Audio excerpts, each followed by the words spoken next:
Friday அன்னைக்கு ஒர்க்கை முடிச்சாச்சு. இனிமேல் ஊருக்கு போக வேண்டியது தான். அதுவும் நம்ம MT-15ல ரொம்ப நாளுக்கு அப்புறம் பைக் வீடியோ போடுறேன். ஸோ மறக்காம சப்ஸ்கிரைப் பண்ணிக்கோங்க.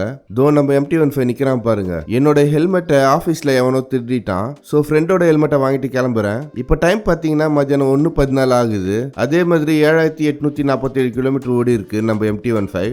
வீட்டுக்கு போய் சேர்ந்ததும் எத்தனை கிலோமீட்டர் ஓடி இருக்கு, எவ்வளோ மணி நேரத்தில் போய் சேர்ந்துருக்கோன்ட்டு பார்க்கலாம். 250 கிலோமீட்டருக்கு மேலே நான் போகணும். இது ஒரு long travel bike journey video தான். நம்ம MT-15 ஊருக்கு போறதை முன்னாடி டிசைட் பண்ணதால ஆபீஸ்ல சீக்கிரமாவே ஃபுல் மீல் சாப்பிட்டு ரெடி ஆயிட்டேன். ECR ரோட்ல நம்ம போக போறோம். பெட்ரோல் ஊர்ல இருந்தா காமிக்குது, பார்த்தா உங்களுக்கே தெரியும். பைக்குக்கு பெட்ரோல் போடலான்ட்டு 520 ரூபாய்க்கு போட சொன்னேன், ஏன்னா இது லாங் டிராவல்ல. இப்போ பாத்தீங்கன்னா ஃபுல் டேங்க் காமிக்குது. ECR ரோட் பாத்தீங்கன்னா டிராபிக் ஃப்ரீயா தான் இருந்தது. காலியா இருக்க ரோட்ல ஜாலியா நம்ம போயிட்டு இருக்கோம். நாம புதுச்சேரி கடலூர்லாம் தாண்டி தான் போக போறோம்.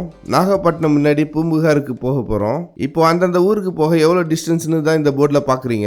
ECRல படு பயங்கரமா ரோட் ஒர்க்லாம் நடந்துட்டு இருக்கு. சீக்கிரமாவே ECR டிராவல் இன்னும் சூப்பரா இருக்கும்னு எதிர்பார்க்கலாம்.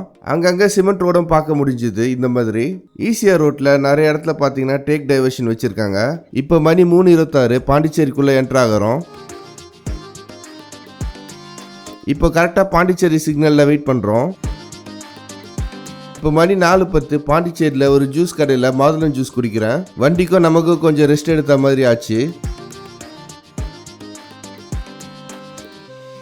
ஜூஸை குடிச்சிட்டு அகைன் நம்ம வண்டிக்கு வந்துட்டேன். இப்போ கடலூர் கிட்ட போகிறோம். அப்புறம் இதுதான் சிதம்பரம் முன்னாடி இருக்கிற ஆர்ச் பிரிட்ஜ். ரீசெண்டாக தான் இதை கட்டினாங்க. ரோட் சப்போர்ட்காக எப்படி கட்டியிருக்காங்கன்ட்டு நினைக்கிறேன். மணி இப்போ 5:01 ஆகுது. சீர்காழிக்கு 27 கிலோமீட்டர், சிதம்பரம்க்கு 5 கிலோமீட்டர், நாகப்பட்டினத்துக்கு 88 கிலோமீட்டர்னு போட்டிருக்கு. இப்போ நம்ம நிற்கிறது கொள்ளிடம் மேலே. இந்த பிரிட்ஜ் புதுசாக கட்டியிருக்காங்க. ஏப்ரல் மாதம்ன்றதால கொள்ளிடத்தில் அவ்வளோவா தண்ணி இல்லை, ஆனால் பார்க்குறதுக்கு பியூட்டிஃபுல்லாக இருக்கு. அப்புறம் அந்த கொள்ளிடம் பிரிட்ஜ் மேலே கொஞ்ச நேரம் ரெஸ்ட் எடுத்தோம். அதுவும் அங்கே தெரியுது பார்த்தீங்களா, அதான் பழைய பிரிட்ஜ்.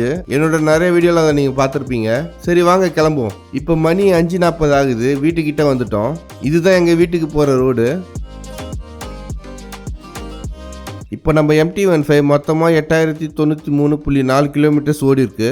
மணி 5:46 ஆகுது. மொத்தமாக 246.4 கிலோமீட்டர் வந்திருக்கோம். அதுவும் 4 மணி நேரம் 34 நிமிஷத்துக்குள்ள. அவ்வளோதான் இந்த வீடியோ. இந்த வீடியோ பிடிச்சிருந்தா லைக் பண்ணுங்க, ஷேர் பண்ணுங்க, கமெண்ட் பண்ணுங்க. அடுத்த வீடியோவில் சந்திக்கலாம். டில் தென் பை ஃப்ரம் கார்த்திக்.